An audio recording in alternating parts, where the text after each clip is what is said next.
अस्सलाम वालेकुम। Last time हमने बेसिसिटी जो है वो स्टार्ट की थी। बेसिक स्ट्रेंथ जो है वो डिफरेंट ऑर्गेनिक बेसिस के हवाले से उसका पीके वैल्यू और पीकेबी वैल्यूज़ वगैरह या केबी वैल्यूज़, इसके बारे में हमने ब्रीफ इंट्रोडक्शन पढ़ा था।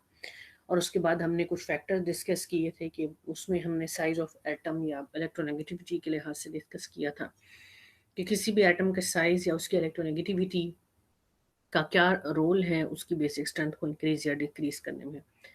जैसे कि लास्ट टाइम आपसे बात हुई थी कि ऑर्गेनिक केमिस्ट्री में जो है वो नाइट्रोजन कंटेनिंग कंपाउंड्स मतलब अमाइंस की जब हम बात करते हैं तो वो उनका मतलब बेसिक क्लास के तौर पर कंसिडर करते हैं। इसलिए हम अब चूंकि हम ऑर्गेनिक केमिस्ट्री मतलब ऑर्गेनिक बेसिस के हवाले से स्टडी कर रहे हैं, तो हम जो है वो अपना फोकस जो है वो रखेंगे ऑर्गेनिक मतलब बेसिस में न्यूट्रल नाइट्रोजन बेसिस के ऊपर।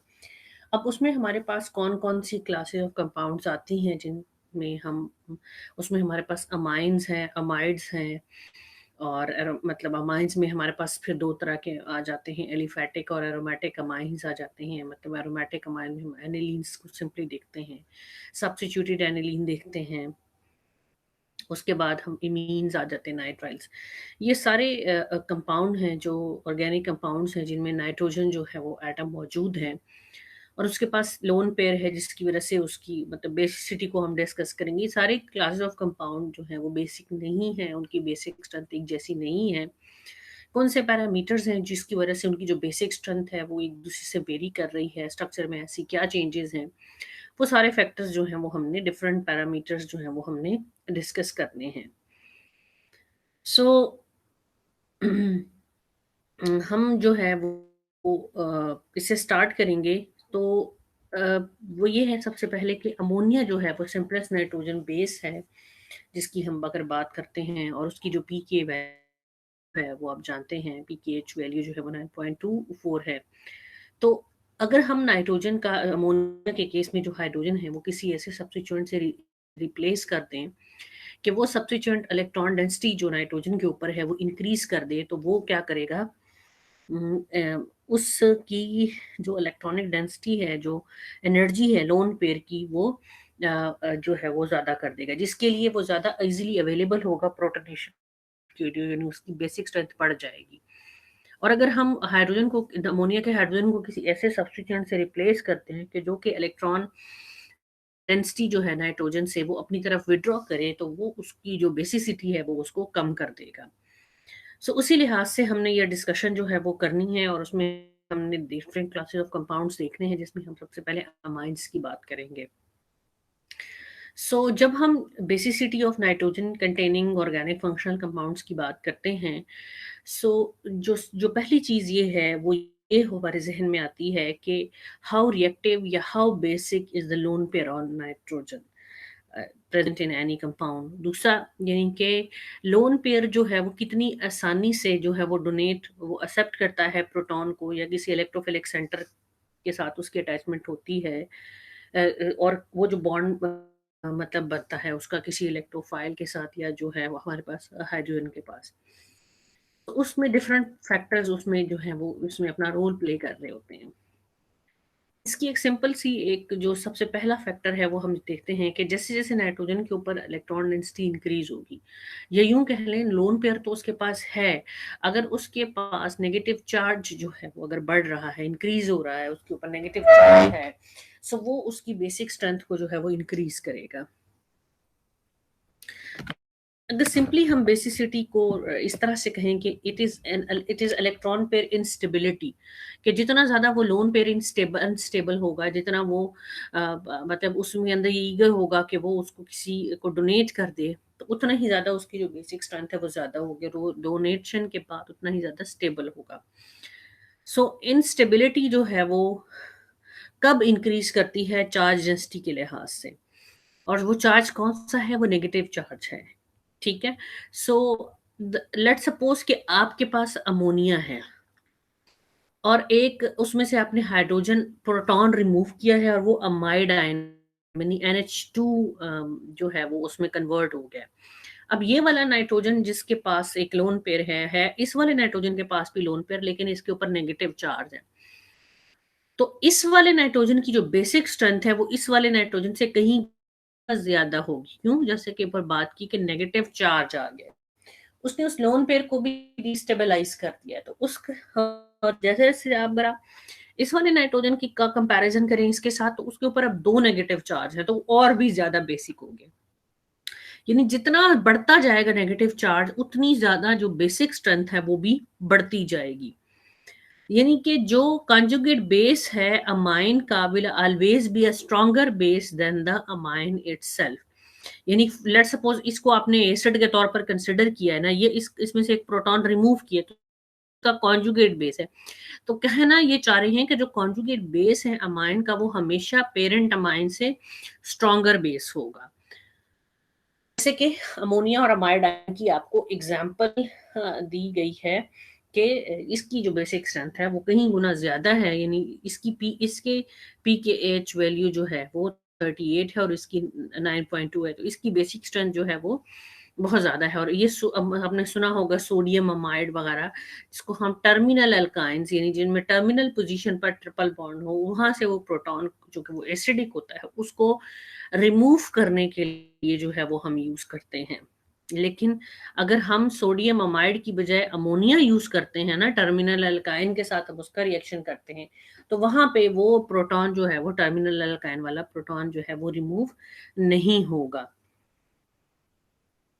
तो इंडक्टिव इफेक्ट का क्या रोल होता है बेसिक स्ट्रेंथ पर? जिस एसिडिक स्ट्रेंथ के केस में हमने पढ़ा था, सेम वैसा ही फिनोमेना होता है। इंडक्टिव इफेक्ट क्या है और उसका क्या रोल होगा, लेकिन उलट हो जाएगा। एसिडिक स्ट्रेंथ में हमने पढ़ा कि electron donating substituent acidic strength को डिक्रीज कर रहे थे, और जो इलेक्ट्रॉन विड्राइंग सब्स्टिट्यूएंट थे वो एसिडिक स्ट्रेंथ को इंक्रीज कर रहे थे। अब यहाँ उलट हो जाएगा। इलेक्ट्रॉन डोनेटिंग ग्रुप्स जो है increase the basic strength and electron withdrawing groups will decrease the basic strength। इसमें हमारे पास सिंपल एक एग्जांपल है जिसमें हमारे पास अमोनिया है और यहाँ एक हाइड्रोजन को रिप्लेस कर दिया हमने फिनाइल को रिंग से, जो कि नेगेटिव इंडक्टिव इफेक्ट शो कर रहा है, और यहाँ हमारे पास एक अल्काइल ग्रुप है।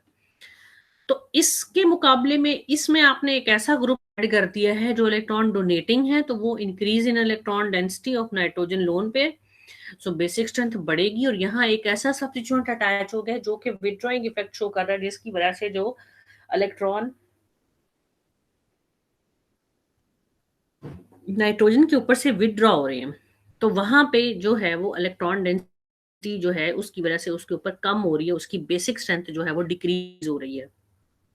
So we can increase the electron density on nitrogen either by attaching an electron releasing group or by conjugating the nitrogen with an electron donating group। ठीक है?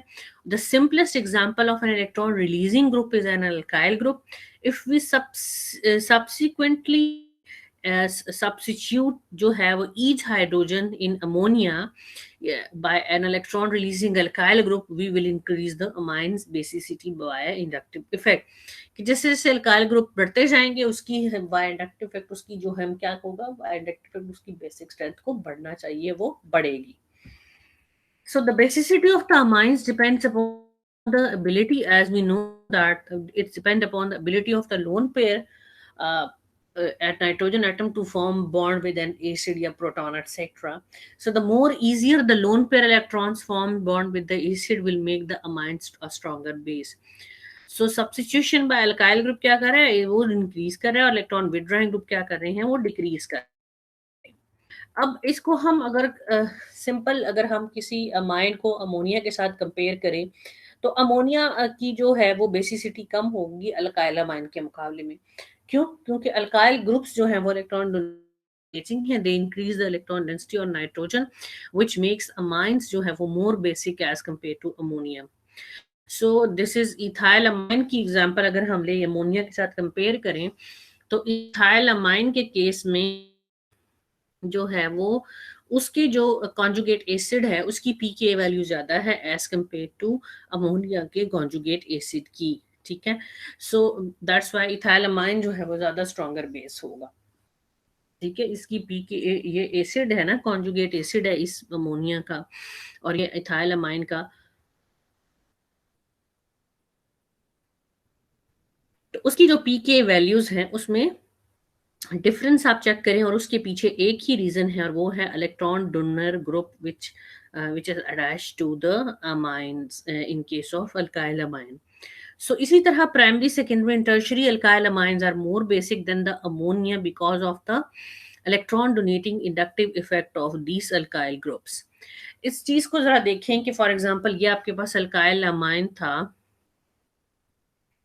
और मतलब जिस ये था बेसिकली ये पोटेंशियल एनर्जी डायग्राम आपको ये बताना चाह रहा है यहाँ पे कि इसके जब जो अमोनिया के केस में जो कॉन्जुगेट एसिड होता है वो और ज्यादा हायर एनर्जी पर होता है as compare to the conjugate acid of the alkyl amine. ठीक है, तो वो इस आर ग्रुप की वजह से अगर आप यहाँ पे एनर्जी डायग्राम अमोनिया का ड्रॉ करें तो वो उसका जो होगा वो इसके मुकाबले में हायर एनर्जी पर होगा। ठीक है, इसलिए उसकी जो है वो स्टेबिलिटी जो है वो कम होगी कॉन्जुगेट एसिड की। So the stabilization lowers the potential energy of the methyl ammonium cation, making methylamine a stronger base as compared to ammonia. So the simple alkyl amines are generally stronger bases than the ammonia. ठीक है, और यहाँ पे confuse मत होना, यहाँ P के B values लिखी हुई हैं और तो पी के बी वैल्यूज जिसकी जितनी कम होगी वो ही उतना ज्यादा स्ट्रॉन्गर बेस होगा। ठीक है, सो बेसिसिटी ऑफ अल्काइल अमाइंस अगर हम जनरली गैस फेज में देखें जहां कोई सॉल्वेंट नहीं है तो सबसे पहले अमोनिया, फिर प्राइमरी, फिर सेकेंडरी और फिर टर्शरी अमाइन आएंगे। आपको पता है ना प्राइमरी, सेकेंडरी और टर्शरी अमाइन किसे कहते हैं? जब अमोनिया के केस में नाइट्रोजन का हाइड्रोजन एक हाइड्रोजन से रिप्लेस हो जाए तो वो प्राइमरी, जब दो हाइड्रोजन से रिप्लेस हो जाए तो सेकेंडरी, और जब तीनों हाइड्रोजन किसी अल्काइल ग्रुप से रिप्लेस हो जाए तो वो टर्शरी अमाइन कहलाते हैं। तो जैसे जैसे via inductive effect number of alkyl groups बढ़ते जा रहे हैं जो बेसिक स्ट्रेंथ है वो भी बढ़ती जा रही है आपके पास। ठीक है,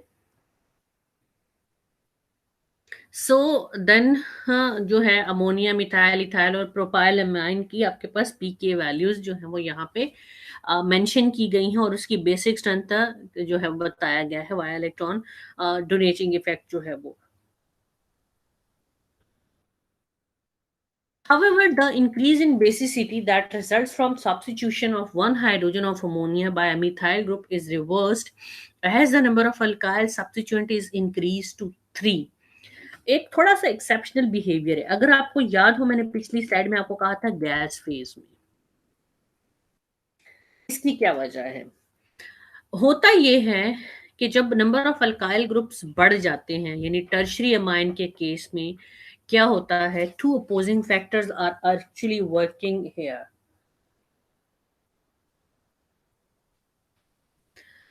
The first is the tendency of the alkyl group to stabilize the charge through a polarization effect. The electronic cloud of the alkyl group distort so as to create a net attraction between them and the positive charge of the ammonium ion. ठीक है, कि वो यानी आपके पास है जो है वो ये तो जब उसने अपना लोन पेयर दे दिया प्रोटॉन की वो हो गई। ठीक है, तो ये यहाँ पे वो स्टेबलाइजेशन वाला एक इफेक्ट जो है वो मतलब ये अल्काइल ग्रुप क्या करते हैं नाइट्रोजन के पॉजिटिव चार्ज को जो है वो स्टेबलाइज करने की कोशिश करते हैं ना, जितने ज्यादा अल्काइल ग्रुप होते हैं और वो सारे उसको इलेक्ट्रोनेटिंग इफेक्ट के थ्रू इसको स्टेबलाइज करने की जो है कोशिश कर रहे होते हैं। So because the ammonium ion is stabilized by this effect, its pK is increased. This effect is evident in the gas phase basicities of amine. और गैस फेज में जहां सॉल्वेंट का कोई रोल नहीं है ये देखा भी गया है। So in gas phase the acidity of ammonium ions increases regularly with the increasing alkyl substitution. क्यों? क्योंकि वहां अल्काइल ग्रुप अटैच नहीं होते जो कि उसको स्टेबलाइज कर रहे होते हैं। सो जो बेसिसिटी है वो कॉम्बिनेशन डिफरेंट फैक्टर्स उसमें कंट्रीब्यूट कर रहे होते हैं। Increased availability of the lone pair, कितना आराम से इजीली अवेलेबल है lone pair. Stabilisation of the resultant यानी कि एक तो जब उसने पॉजिटिव यानी जब उसने दे दिया नाइट्रोजन ने लोन पेयर अपना डोनेट कर दिया, सो ये कितना आराम से कितनी इजीली और कितना अवेलेबल था, एक तो ये चीज बेसिसिटी को कंट्रोल कर रही है। उसी and the stabilisation of the resultant positive charge, जब लोन पेयर दे दिया तो जो नाइट्रोजन के ऊपर पॉजिटिव चार्ज आ रहा है उसकी स्टेबलाइजेशन कितनी भी बहुत इंपॉर्टेंट रखती है। ये एक इंपॉर्टेंट पॉइंट है उसकी बेसिक स्ट्रेंथ को जानने के लिए कि उसकी अवेलेबिलिटी कितनी आसान है और डोनेशन के बाद उसकी स्टेबिलिटी कितनी ज्यादा है। सो विच इंक्रीजेस विथ, जो कि बढ़ती है जैसे जैसे आप अल्काइल ग्रुप उस पर बढ़ाते जाते हैं, तो वो जो स्टेबलाइजेशन है पॉजिटिव चार्ज का, जैसे पिछली स्लाइड में हमने देखा, वो बढ़ता जाता है। दूसरा एक और अहम चीज उसमें आती है, stabilisation due to solvation is also an important part which is due to hydrogen bonding and this effect decreases with the increasing number of alkyl groups. जो पहला फैक्टर है उसमें क्या होता है कि अल्काइल ग्रुप का नंबर बढ़ रहा है, नाइट्रोजन के ऊपर अवेलेबिलिटी डोनेशन का इफेक्ट आ रहा है, अवेलेबिलिटी ऑफ लोन पेयर बढ़ती जा रही है, और जब नाइट्रोजन ने लोन पेयर डोनेट कर दिया तो वही अल्काइल ग्रुप जो कॉन्जुगेट एसिड के ऊपर पॉजिटिव चार्ज आ गया है, यानी नाइट्रोजन के ऊपर पॉजिटिव चार्ज आ गया है, उसको स्टेबलाइज कर रहा है वाया इलेक्ट्रॉन डोनेटिंग इफेक्ट, जो कि हमने लास्ट स्लाइड में पढ़ा भी। लेकिन साइमल्टेनियसली चूंकि वो बेस जो है वो किसी सोल्यूशन में है, फॉर एग्जांपल वो वाटर, वो उसको स्टेबलाइज कर रही है। सॉल्वेंट भी एक स्टेबलाइजेशन का बहुत इंपॉर्टेंट रोल प्ले कर रहा है उस कॉन्जुगेट एसिड को स्टेबलाइज करने के केस में, लेकिन सॉल्वेशन का यानी सॉल्वेंट की वजह से जो स्टेबलाइजेशन है, जो सॉल्वेंट के मॉलिक्यूल उसके इर्द गिर्द आ जाएंगे कॉन्जुगेट एसिड के, वो कम हो जाएगा जैसे जैसे अल्काइल ग्रुप, क्योंकि अल्काइल आप जानते हैं अल्काइल ग्रुप जो है वो नॉन पोलर है, और अगर सॉल्वेंट आपके पास पोलर है तो वो पोलर तो वो नॉन पोलर के करीब नहीं आएगा ना। सो गैस फेज के अंदर तो प्राइमरी सेकेंडरी और टर्शरी ही रहता है, यानी इनकी बेसिक स्ट्रेंथ का ऑर्डर, लेकिन जब आप उसको सोल्यूशन फेज में देखते हैं तो वो जो है वो चेंज हो जाता है। ठीक है, अब आपके पास ये देखें कि जैसे जैसे यहाँ पे स्टीरिक हिंड्रेंस जो है वो बढ़ती जा रही है, यहाँ 3 अल्काइल ग्रुप, यहाँ 2 थे, यहाँ 1 थे, तो जो आपके पास जो एक्वस फेज यानी जो सोल्यूशन फेज है, वहां होता क्या है, वहां सबसे ज्यादा बेसिक स्ट्रेंथ होती है सेकेंडरी अमाइन की, प्राइमरी अमाइन, टर्शरी अमाइन, और फिर प्राइमरी अमाइन, वो सॉरी अमोनिया।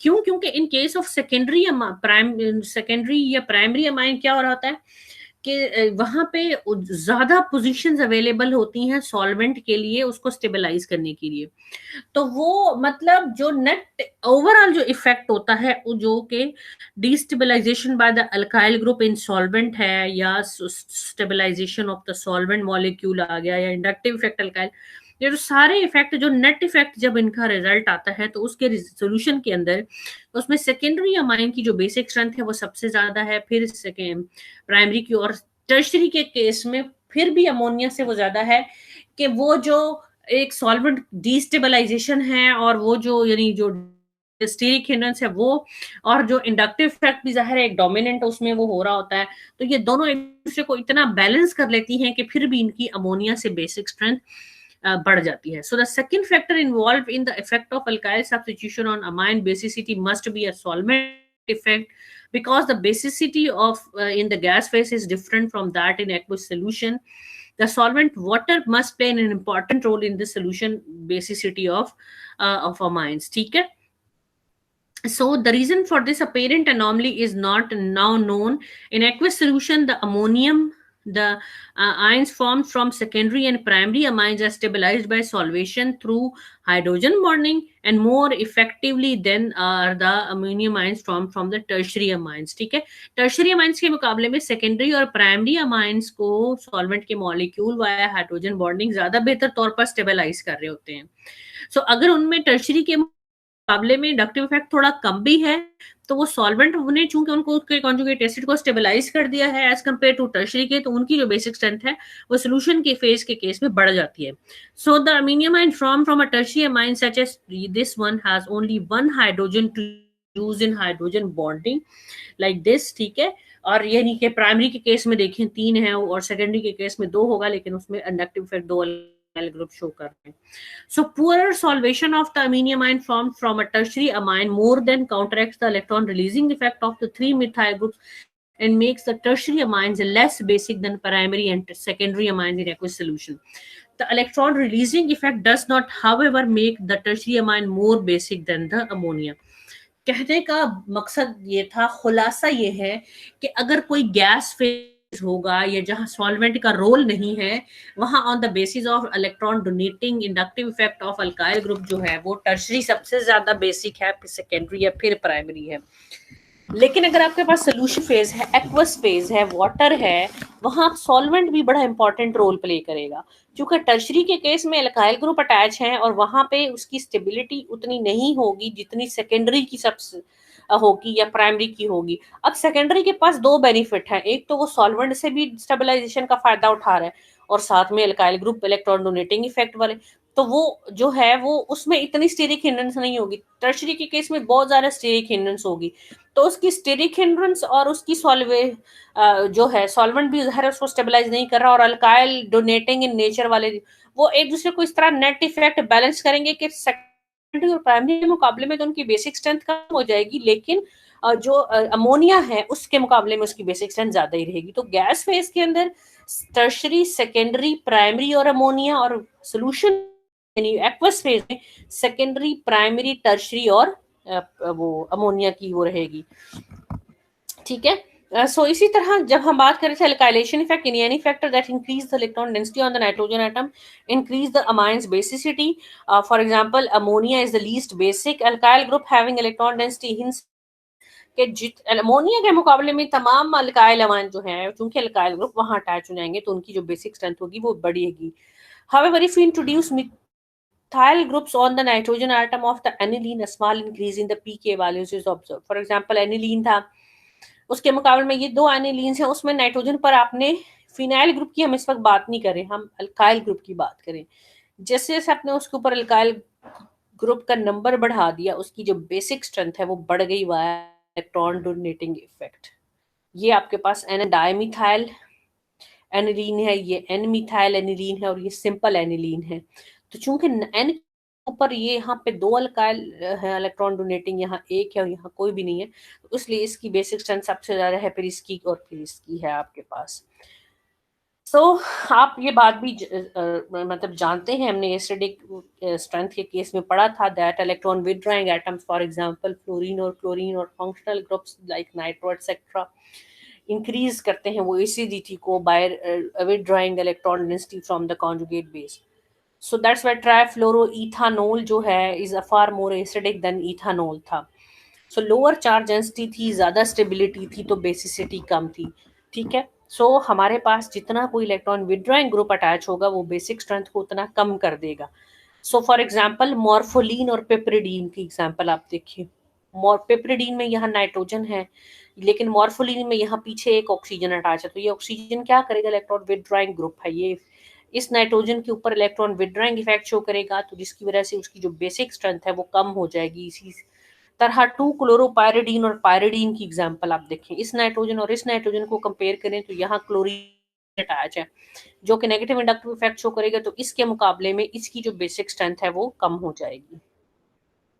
सो इसी तरह electron withdrawing group such as halogen है या साइनो है destabilizing the ammonium ion because of a repulsive electrostatic interaction between the positive charge on the ammonium ion and the positive end of the substituent bond dipole। Basically वो बताना ये चाह रहा है कि ये जो आपके पास ये भी एक यानी ये साइनाइड अगर इलेक्ट्रॉन विथड्रॉइंग ग्रुप अटैच है, जब बेस क्या है, जब वो इलेक्ट्रॉन पेयर डोनेट करेगा, लोन पेयर डोनेट करेगा, तो उस पर पॉजिटिव चार्ज आ जाता है।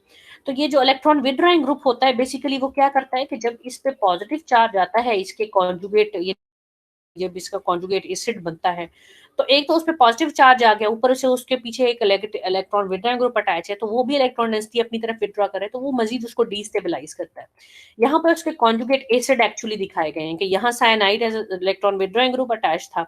अब इस नाइट्रोजन ने जब एज अ बेस एक्ट किया और उस पर पॉजिटिव चार्ज आया और ये उसका कॉन्जुगेट एसिड है, तो ये उसके के ऊपर नेगेटिव पॉजिटिव चार्ज और ये भी इलेक्ट्रॉन विथड्रॉइंग इफेक्ट शो कर रहा है, तो वो उसके कॉन्जुगेट एसिड को बेसिकली डीस्टेबलाइज कर रहा है। लेकिन जैसे जैसे वो साइनाइड का डिस्टेंस, हमने पढ़ा था ना कि इंडक्टिव इफेक्ट जब रिएक्शन सेंटर है जो, या एसिडिक सेंटर है या बेसिक सेंटर है, जैसे जैसे वो ग्रुप उससे दूर होता जाएगा तो जो उसकी एसिडिक या बेसिक स्ट्रेंथ है वो भी उसी हिसाब से उसका इफेक्ट उस पर कम होता जाएगा। बेसिकली इसमें ये देखें कि जैसे जैसे साइनाइड इस वाले नाइट्रोजन से दूर होता जा रहा है तो उसकी पीके वैल्यू उसकी बढ़ती जा रही है। ठीक है, उसकी वजह क्या है? ये सिंपल आपके पास ट्राइइथाइल अमाइन था जिसके साथ कोई साइनो ग्रुप अटैच नहीं था तो उसकी बेसिक स्ट्रेंथ सबसे ज्यादा है। लेकिन जैसे जैसे आपने उसमें साइनो ग्रुप ऐड करते गए तो उसकी बेसिक स्ट्रेंथ कम होती गई। लेकिन ये साइनाइड करीब था तो उसकी पीके वैल्यू सबसे कम दूर होता गया तो उसकी जो पीके वैल्यू है बढ़ती गई, यानी जो बेसिक स्ट्रेंथ है वो इंक्रीज करती गई। सो जितना ज्यादा इलेक्ट्रॉन विदड्रॉइंग ग्रुप जो है वो नाइट्रोजन यानी के करीब होगा उतना ही ज्यादा रिपल्सिव इंटरेक्शन होगा। क्यों? अनस्टेबिलिटी होगी, क्योंकि एक इलेक्ट्रॉन विदड्रॉइंग ग्रुप जो है वो इलेक्ट्रॉन डेंसिटी अपनी तरफ विदड्रॉ कर रहा है तो उसकी जो बेसिक स्ट्रेंथ है वो कम होती जाएगी। कुछ माइंस हैं जैसे ट्राइक्लोरो, यहाँ पे इन दोनों में जो डिस्टेंस वेरी कर रही है तो उसकी पीके वैल्यू आप देखें कैसे चेंज हो रही है। ठीक है, इसी तरह इन दोनों के केस में देखें जैसे जैसे डिस्टेंस बढ़ता जा रहा है नाइट्रोजन से इलेक्ट्रॉन विदड्रॉइंग ग्रुप्स का, उसी तरह उसकी जो बेसिक स्ट्रेंथ है वो भी चेंज होती जा रही है। सो एक प्रॉब्लम है which compound in each pair is more basic. For example diethylamine है और अमोनिया है, इसी तरह इथाइल अमाइन है और ये क्लोरो इथाइल अमाइन है। तो कैसे जो है वो उसकी बेसिक स्ट्रेंथ जो है वो चेंज होती जा रही है। यहाँ तक तो हमने बात की जो है वो इंडक्टिव इफेक्ट की, कि इलेक्ट्रॉन डोनेटिंग या विथड्रॉइंग की वजह से इस तरह से बेसिक स्ट्रेंथ जो है वो चेंज हो रही है। अब हम बात करेंगे रेजोनेंस की। रेजोनेंस की वजह से जो माइंस हैं उनकी जो बेसिक स्ट्रेंथ है उस पर क्या जो है वो फर्क पड़ता है। So the relationship between lower charge densities giving rise to lower basicity also applies to lone pairs that can be delocalized into a larger pi system through resonance। कि अगर सिस्टम के अंदर यानी नाइट्रोजन के साथ कोई ऐसा सिस्टम अटैच है जिसमें कॉन्जुगेशन है और जो उसमें यानी वो लोन पेयर जो डीलोकलाइज कर सकता है, तो उसके मुकाबले में एक ऐसा अमाइन जिसमें कॉन्जुगेशन नहीं है, जहां वो नाइट्रोजन का लोन पेयर डीलोकलाइज नहीं कर सकता, तो वहां पर भी जो बेसिक स्ट्रेंथ है उसमें बड़ा फर्क आता है। ठीक है, सो आप ये जानते हैं कि आपको याद होगा कि फिनोल की is a much stronger acid than cyclohexanol. उसकी क्या वजह थी? फिनोल के केस में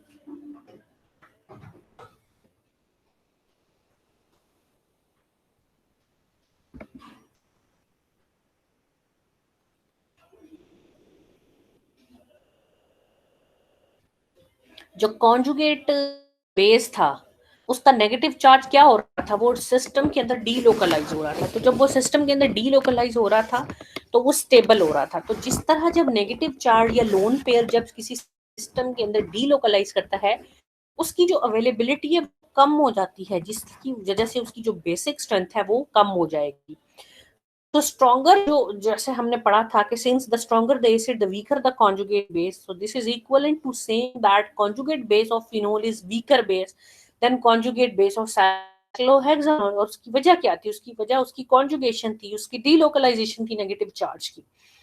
So conjugate base of a phenol can be stabilized through resonance, whereas the conjugate base of a cyclohexanol can not.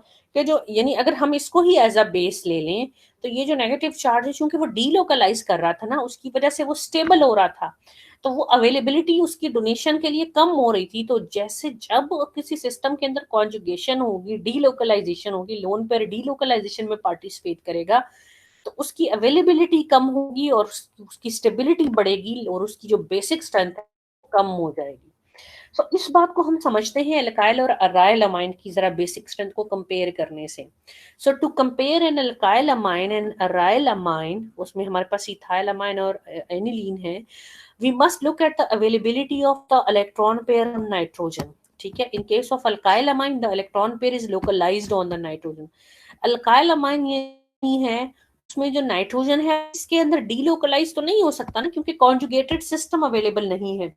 लेकिन अराइल अमाइन के case में यानी एनिलीन के केस में ये जो नाइट्रोजन है ये एक कॉन्जुगेशन में है, ये lone pair is in conjugation with a double bond है, ठीक है। इसमें यानी यहाँ पे कॉन्जुगेशन है, ये लोन पेयर डीलोकलाइज हो सकता है इस सिस्टम के अंदर। सो अराइल अमाइन की जो बेसिक स्ट्रेंथ है वो अल्काइल अमाइन से कम क्यों होती है? क्योंकि जो एनिलीन यानी जो अराइल अमाइन के केस में वो इन कॉन्जुगेशन होता है, जब वो डीलोकलाइज करता है उस कॉन्जुगेटेड सिस्टम के अंदर, तो उसकी जो अवेलेबिलिटी है वो कम हो जाती है, इसलिए वो डोनेशन जो है वो उसकी डिफिकल्ट हो जाती है। लेकिन अल्काइल अमाइन के केस में क्या होता है कि वो डी लोकलाइज्ड होता है एटम के ऊपर, नाइट्रोजन एटम के ऊपर, सो उसकी जो डोनेशन है वो इजीली अवेलेबल, मतलब वो इजी होती है। सो पीके वैल्यू भी इस चीज की दलील देती है। The pK of ethyl ion is higher than that of the anilinium ion in C6H5H3, so that's why ethyl amine जो है वो ज्यादा स्ट्रॉन्गर बेस है। सो जो एनिलीनियम आयन है उसकी जो पीके वैल्यू है वो 4.6 है, और जो है इसलिए वो वीकर बेस है, जबकि इथाइल अमाइन जो है उसकी जो है उसका जो कॉन्जुगेट एसिड है उसकी पीके वैल्यू ज्यादा है, वो ज्यादा स्टेबल है, तो इसलिए उसकी जो है वो ज्यादा होगी बेसिक स्ट्रेंथ। सो अराइल अमाइंस जो होते हैं वो लेस बेसिक होते हैं अल्काइल अमाइन से, समझ आना ये था। यहाँ पे आपको इस चीज को जरा इस पोटेंशियल एनर्जी डायग्राम से भी हम समझते हैं कि फॉर एग्जांपल ये एनिलीन था, लोन पेयर है, जब वो हाइड्रोजन एक्सेप्ट कर रहा है तो एनिलीनियम आयन में कन्वर्ट हो रहा है, ठीक है। अब ये जो नाइट्रोजन था aniline stabilised by the overlap of lone pair with the aromatic ring, लेकिन एनिलीनियम आयन के केस में वो जो स्टेबिलिटी एनिलीनियम आयन को हासिल थी, ओवरलैपिंग थी उसकी रिंग के साथ, वो ओवरलैप हो गया था उसका लोन पेयर, वो स्टेबलाइज हो रहा था, तो वो इस केस में पॉसिबिलिटी नहीं है। यानी इधर वो इस केस में वो ज्यादा स्टेबल था, इस तरफ वो अनस्टेबिलिटी की तरफ आ गया। अच्छा, अब फॉर एग्जांपल ये आपके पास एरोमेटिक अमाइन है और ये एलिफेटिक अमाइन है, ठीक है। जो एलिफेटिक अमाइन है और एरोमेटिक अमाइन लो, आप जरा देखें तो उसकी जो एनर्जी डायग्राम है वो लोअर एनर्जी पर है, एलिफेटिक अमाइन हायर एनर्जी पर है। तो जो एरोमेटिक अमाइन है वो लोअर एनर्जी पर क्यों है? अभी जब उसने प्रोटॉन दोनों में से किसी ने, क्योंकि यहाँ पे डीलोकलाइजेशन की वजह से स्टेबिलिटी है, और जितना वो स्टेबल होगा सिस्टम उतना ही लोअर एनर्जी पर होगा। लेकिन जब एरोमेटिक अमाइन ने एज अ बेस एक्ट किया, प्रोटॉन एक्सेप्ट कर लिया और एनिलीनियम आयन में कन्वर्ट हो गया, तो वो हायर एनर्जी पर चला गया। इसको इतना एनर्जी का डिफरेंस नहीं पड़ा जितना इसको पड़ा, और इसमें ज्यादा हायर एनर्जी पर वो चला गया, वो ज्यादा एंडोथर्मिक हो गया, ज्यादा हायर एनर्जी पर जब गया, तो इसलिए उसकी जो बेसिसिटी है वो कम होगी। तो जैसे कि अभी ऑलरेडी हम इस चीज को एक्सप्लेन कर चुके हैं कि aromatic amines is less basic then aliphatic amines and ammonia because the lone pair of electron on the nitrogen atom is delocalized into the benzene ring. So as a result, the lone pair of electron is less available for donation. The reaction is shifted towards the left and makes aniline a weaker base than ammonia or aliphatic amine. ठीक है? So the lone pair of electrons on the nitrogen atom interacts with these delocalized ring of the electron, and the lone pair becomes less available होता है to form bond with the hydrogen ion. ये मैं आपको already भी resonating structure आप देख चुके हैं एनिलीन के, लोन पेयर डीलोकलाइज होता है, उसकी अवेलेबिलिटी कम होती है। लेकिन और वो अब इसने ना इस तरह इस डीलोकलाइजेशन की वजह से, जैसे हमने पीछे एनर्जी डायग्राम देखी, अपने आप को स्टेबलाइज किया होता है। लेकिन जब उसने प्रोटॉन एक्सेप्ट कर लिया और एनिलीनियम आयन में कन्वर्ट हो गया, फिर वो सिर्फ इन दो रेजोनेटिंग स्ट्रक्चर्स की फॉर्म में एग्जिस्ट करता है। इस केस में उसके 5 रेजोनेटिंग स्ट्रक्चर बनने थे, लेकिन जब उसने प्रोटॉन को दे दिया, एक्सेप्ट कर लिया, लोन पे डोनेट कर दिया, तो फिर उसके जो हैं वो 2 रेजोनेटिंग स्ट्रक्चर्स हैं, यानी उसकी जो स्टेबिलिटी है, मैंने आपको एनर्जी डायग्राम में भी बताई थी, वो कम हो जाती है। तो इसीलिए aniline is a weaker base as compare to alkyl amines. अब एक एग्जांपल है साइक्लोहेक्साइल अमाइन और एनिलीन की। एनिलीन वीकर बेस है और साइक्लोहेक्साइल अमाइन, अब ये एक अल्काइल ग्रुप अटैच है ना इसके साथ, तो यहाँ पे तो नाइट्रोजन का लोन पेयर डीलोकलाइज नहीं हो सकता, लेकिन यहाँ पर हो सकता है, तो इसलिए उसकी जो बेसिक स्ट्रेंथ है ये भी अल्काइल और अल्काइल अमाइन की एग्जांपल ही होगी, जिसकी वजह से वो चेंज हो रहा है। So resonance effect on the amines basicity are by the difference between the pK of the conjugate acid of aniline and cyclohexylamine. Cyclohexylamine की पीके उसके एसिड की कॉन्जुगेट एसिड की 10.64 है और इसकी 4 जो है वो 62 है। So aniline is stabilized by the resonance interaction of the unshared electron pair on nitrogen with the aromatic ring, जो कि हम पीछे काफी डिटेल में देख भी चुके हैं। So when aniline is protonated, this resonance stabilization is no longer present, जो मैंने आपको पिछली स्लाइड्स में दिखाया भी है। Because the unshared pair is bound to a proton and it is out of circulation. ये चीज एक्सप्लेन करना चाह रहे हैं कि जब वो प्रोटॉन उसने एक्सेप्ट कर लिया, लोन पेयर दे दिया, तो बस अब ये अब लोन पेयर तो रहा ही नहीं, उसकी स्टेबलाइजेशन जो है वो पॉसिबल अब नहीं है। So, in other words, resonance stabilization of aniline lowers the energy required for its formation from its conjugate acid, and thus lowers its basicity relative to that of cyclohexylamine. So, effect is the lower the basicity of aromatic amines is the electron, यानी एक और वजह भी है, और वो ये है कि ये फिनाइल रिंग, मैंने बहुत स्टार्ट में आपको बताया था जब हमने इंडक्टिव इफेक्ट स्टार्ट किया था, तो एक तरफ अल्काइल ग्रुप अटैच किया था और एक तरफ फिनाइल, तो वो नेगेटिव इंडक्टिव इफेक्ट के लिए अटैच किया था। तो एक तो ये वजह है कि नाइट्रोजन का जो लोन पेयर है वो रिंग के अंदर डीलोकलाइज कर जाता है, जिसकी वजह से उसकी अवेलेबिलिटी कम होती है, और